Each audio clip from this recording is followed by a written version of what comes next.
Namanya Sawako. Kepribadiannya yang introvert membuat gadis cantik itu cukup menunjukkan tangan ke arah gedung sekolah setelah melihat seseorang yang berseragam sama dengannya tanpa kebingungan. Dan yang tak pernah terpikir, tiba-tiba saja pria muda itu mengambil kelopak sakura yang jatuh di kepala Sawako. Ada terkejut juga takut, sebab Sawako hampir tidak pernah berinteraksi sangat dekat dengan orang lain, apalagi dengan lawan jenis. Tapi begitu melihat sosok di sampingnya, Sawako terhenyak. Dia tersenyum ke arah Sawako, dan itu membuat jantungnya berdetak lebih kencang. Dalam hitungan detik, pria muda itu balik badan dan kemudian bergabung bersama kawan-kawannya. Sementara Sawako tersenyum sumringah dengan kelopak sakura yang masih digenggamnya. Dia tidak sadar jika pria itu melihatnya dari jauh. Hai, senang kembali bisa temani kalian di MJ Channel. Doanya sama, semoga selalu sehat dan bahagia pastinya. Tolong bantu subscribe, like, dan bunyikan notifikasi. Terima kasih. Kita kembali pada Sawako. Pria muda yang tadi dijumpai Sawako ternyata satu kelas dengannya. Sota namanya. Dia pria muda yang energik dan sepertinya juga baik. Buktinya meski seisi kelas memperlakukan Sawako layaknya hantu Sadako yang ditakuti, tapi tidak dengan Sota. Saat harus mengumpulkan buku yang ditugaskan pada Sawako, Sota lebih memilih memberikannya langsung ke tangan Sawako. Begitu pula ketika kawannya mengingatkan dia untuk menjauh dari Sawako, Sota justru tertawa lebar. Dia mengolok isi kepala kawan-kawannya yang menyamakan Sawako dengan Sadako. Dan ada lagi satu kejadian. Di suatu hari di mana sepeda Sawako jatuh tertimpa sepeda-sepeda lain, Sota datang membantu dengan wajah seolah tak ada sesuatu yang aneh pada dirinya. Dia berbeda dengan kawan-kawan lainnya yang selalu menganggap Sawako aneh dan menakutkan. Dan pagi ini, Sota mengajak semua temannya untuk ikut uji nyali di malam hari. Sawako menolak dengan alasan yang tidak jelas. Tapi begitu kelas kosong, dia datang menemui Shizuru dan Ayane. Sawako meminta izin untuk dijadikan hantu pada permainan itu. Meskipun sedikit heran, tapi akhirnya Shizuru mengiyakannya. Dan malam harinya mereka pun mulai bermain. Sepertinya Sawako berhasil memainkan perannya, sebab bisa membuat kawan-kawannya lari tunggang langgang ketakutan melihat penampilannya. Dari sanalah Shizuru dan Ayane mulai membuka hati. Mereka menerima keberadaan Sawako dan mau mengajaknya ngobrol. Di saat permainan hampir usai, Sota melihat Sawako. Dia heran kenapa Sawako ada di sana sementara tadi pagi gadis itu menolak untuk ikut bermain. Keesokan harinya Sota mendapat hukuman dari kawan-kawannya sebab dia tidak menyelesaikan permainan hingga akhir. Mereka tidak tahu jika malam itu Sota sedang bersama Sawako. Hukumannya adalah meminta Sota untuk berkencan dengan Sawako. Merasa mereka sudah keterlaluan mempermainkan Sawako, Sota pun marah. Tapi mereka justru semakin mengoloknya dan menganggap Sota benar-benar jatuh cinta pada Sawako. Merasa bersalah karena sudah membuat Sota malu. Tidak diduga Sawako yang jarang sekali berbicara itu membuka mulutnya dan setengah berteriak jika semua tidak benar. Kemudian dia berlari pergi menjauh dari kelas dan Sota mengejarnya. Langkah mereka terhenti di tempat pertama kali mereka bertemu. Tak ada yang tahu kebenarannya, bahwa sebenarnya Sota memang sudah menyukai Sawako sejak pertama kali mereka bertemu. Sota berharap suatu saat Sawako tahu akan itu. Hari berikutnya, seorang guru meminta mereka untuk bertukar posisi tempat duduk agar bisa berganti suasana belajar. Tapi seperti biasa, mereka kembali mempermalukan Sawako dengan bertingkah seolah Sawako benar-benar Sadako yang tak boleh didekati. Melihat kejadian itu, dengan santai Sota bergegas ke kursi Sawako yang ada di pojok kelas. Diikuti Ayane, kemudian Ryu, dan terakhir Chizuru. Hal yang tidak biasa itu bukan saja membuat seisi kelas terheran-heran. Sawako sendiri merasa tidak percaya, bahkan dia menangis ketika Chizuru dan Ayane menggodanya dengan mengatakan bahwa tampangnya sangat menakutkan. Baru kali ini Sawako merasa mempunyai kawan. Itu sebabnya dia menangis terharu. Sepulang sekolah, mereka makan bersama di kedai milik keluarga Ryu. Mereka ngobrol dan Ryu ikut nimbrung sekalian membantu pekerjaan orang tuanya. Tidak diduga ketika mereka asik mengobrol, tiba-tiba saja Sawako tertawa lepas. Jelas, itu membuat yang ada di sana merasa heran. Menyadari jika jadi bahan perhatian, Sawako menunduk malu. Begitu selesai, di luar kedai, Ayani tersenyum ke arah Sota dan Sawako. Dia menggelengkan kepala ketika mendengar 1001 alasan Sota agar bisa mengantar Sawako pulang. Keesokan hari saat mereka beristirahat di lapangan sekolah, Sawako melihat ada bola menggelinding ke arahnya. Bermaksud ingin menolong, Sawako mengambil bola itu dan memberikannya pada gadis yang mengejarnya tadi. Bukannya berterima kasih, gadis itu malah langsung balik badan kemudian berlari menjauh. Hal itu membuat Chizuru dan Ayane berpikir, bagaimana caranya Sawako bisa diterima di sekolah ini. Belum sempat mereka menemukan jalan keluar. Mereka berpapasan dengan wali kelas dan mengingatkan Chizuru untuk lebih berkonsentrasi pada ujiannya ketimbang pertandingan bola. Mengetahui kepanikan sahabat barunya, Sawako berusaha membantu. Dia berikan semua catatannya pada Chizuru agar bisa dipelajarinya. Sekarang Sawako benar-benar bisa merasakan bagaimana kehadiran seorang teman, merasa dibutuhkan dan berguna untuk orang lain. Di satu hari saat membuang sampah, Sawako tak sengaja mendengar pembicaraan beberapa siswa. Mereka membicarakan kutukan Sawako yang berimbas pada orang yang ada di dekatnya. Mendengarnya, Sawako hanya bisa terdiam. Hatinya sakit tapi tak bisa berbuat apa-apa. Hingga dia putuskan untuk kembali menjaga jarak dengan Chizuru, Ayane, Ryu dan juga Sota. Melihat perubahan Sawako, Ayane dan Chizuru tak habis pikir. Mereka tak bisa mengorek penjelasan apapun karena Sawako selalu menghindar. Di saat sendiri, Sawako merasa rindu pada Chizuru dan Ayane. Dia terduduk menangis, melampiaskan kekesalan atas dirinya sendiri. Tidak berselang lama, Sota sudah berdiri di depannya. Dia bertanya kenapa Sawako menghindari mereka. Meski awalnya Sawako tak mau bicara, tapi akhirnya dia katakan juga. Dia katakan jika tak ingin sahabat-sahabatnya juga terkena kutukan. Mendengar kejujuran Sawako, Sota kembali bertanya, bagaimana jika mereka yang menjauh dari Sawako? Tidakkah Sawako merasa sakit hati? Pertanyaan Sota membuat Sawako terdiam. Keesokan hari ketika Sawako berada di toilet sekolah, dia segera bersembunyi begitu mendengar ada suara siswa lain mendekat ke arahnya. Tapi setelah mendengar apa yang mereka bicarakan, Sawako keluar dari persembunyiannya. Dia membantah ucapan ketiga siswi itu yang membicarakan kejelekan Chizuru dan Ayane. Mendapati perlawanan dari Sawako, ketiga siswi itu menyerang Sawako dengan kata-kata kasar dan juga mendorongnya hingga jatuh. Mendengar ada keributan di dalam toilet, akhirnya siswa lain pun ikut berkerumun, termasuk Ryu dan Sota. Tidak menunggu lama, Sota berlari mencari Chizuru dan Ayane. Berselang waktu, Chizuru dan Ayane datang menghampiri Sawako. Mendengar cerita Sawako, Chizuru marah dan melabrak ketiga siswi itu hingga mereka pergi meninggalkan toilet. Kemudian Ayane membawa Sawako ke atap gedung sekolah. Di sana mereka mengobati luka Sawako dan mulai membicarakan kebersamaan mereka yang sempat renggang. Mendengar penjelasan Sawako, Ayane dan Chizuru memeluk Sawako dengan erat. Mereka meyakinkan Sawako jika semua itu tidak benar. Pertandingan bola dimulai. Tim Sawako berusaha keras untuk keberhasilan mereka, dan akhirnya mereka memenangkan pertandingan. Ketika Sawako mendapat ucapan selamat dari Sota, di kejauhan nampak seorang gadis yang diam-diam menyukai Sota sedang menatap ke arah mereka. Namanya Kurumi. Begitu Sota pergi, Kurumi mendekati Sawako dan mengajaknya ke sebuah tempat. Di sana Kurumi berbicara panjang lebar, tapi ujungnya dia mengakui perasaannya pada Sota. Kurumi meminta Sawako untuk membantunya mendapatkan Sota, tapi Sawako menolak. Karena tidak bisa memberikan alasan yang jelas, maka Kurumi meminta Sawako membuka diri berteman dengan anak laki-laki lain seperti Ryu agar bisa memastikan isi hatinya, menyukai Sota juga atau tidak. Sepertinya Sawako terpancing dengan omongan Kurumi. Dia kemudian bergegas menemui Ryu. Dengan polos, Sawako bertanya arti romantis pada Ryu, dan Ryu pun menjawab menurut versinya.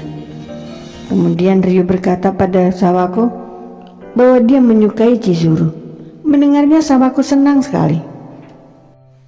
Sementara Kurumi sendiri sengaja membawa Sota ke tempat di mana Sawako datang menemui Ryu. Ditambah cerita Kurumi yang tidak benar tentang hubungan Sawako dan Ryu. Begitu melihat keduanya, sontak Sota berlari menghampiri mereka dan menarik tangan Sawako. Di lapangan, mereka berhenti dan Sota bertanya tentang perasaan Sawako pada Ryu. Mendengar jawaban Sawako yang menganggap Ryu hanya sebagai teman baik, akhirnya Sota bisa bernapas lega. Hari berikutnya, Chizuru mendapat selembar kertas dari Ryu. Di kertas itu ada tulisan seolah Sawako mengajak Ryu bertemu. Tetapi kedua sahabatnya tahu betul jika tulisan itu bukan tulisan tangan Sawako. Mereka pun baru menyadari seseorang telah mempermainkan Sawako.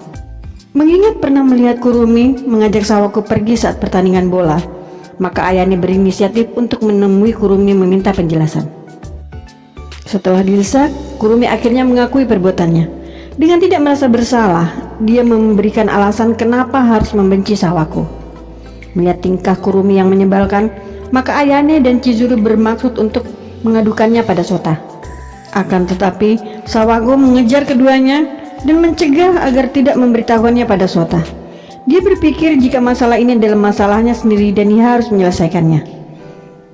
Bergegas Sawako menemui Kurumi dan dia pun mengatakan isi hatinya jika juga menginginkan Sota.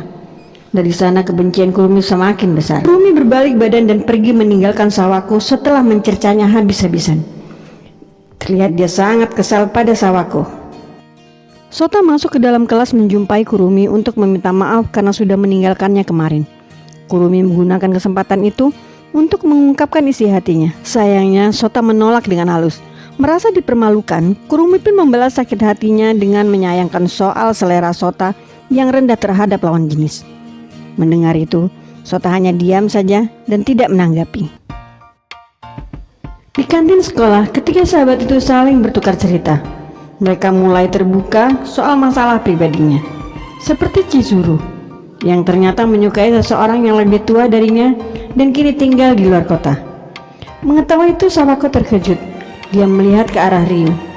Ada rasa tidak nyaman saat mengetahui hal tersebut. Sebab Sawako tahu jika Ryu menyukai Chizuru.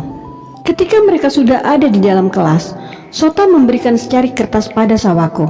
Sawako meneruskannya pada Ryu. Dan Sota mengambil kembali surat itu. Berpikir jika Sawako tidak begitu paham dengan tulisannya, maka Sota kembali menulis suratnya. Kali ini Sawako mengangguk dan Sota pun tersenyum. Begitu waktu sekolah usai, Sota bergegas membawa sepedanya menemui Sawako yang sudah menunggunya di depan sekolah. Mendapati Chizuru menghampiri mereka, Sota sudah mulai tidak enak hati. Benar saja, Chizuru mengajak Sawako ke sebuah toko. Akhirnya Sawako meminta Sota untuk ikut saja bersama mereka, sebab dia segan jika harus menolak ajakan Chizuru.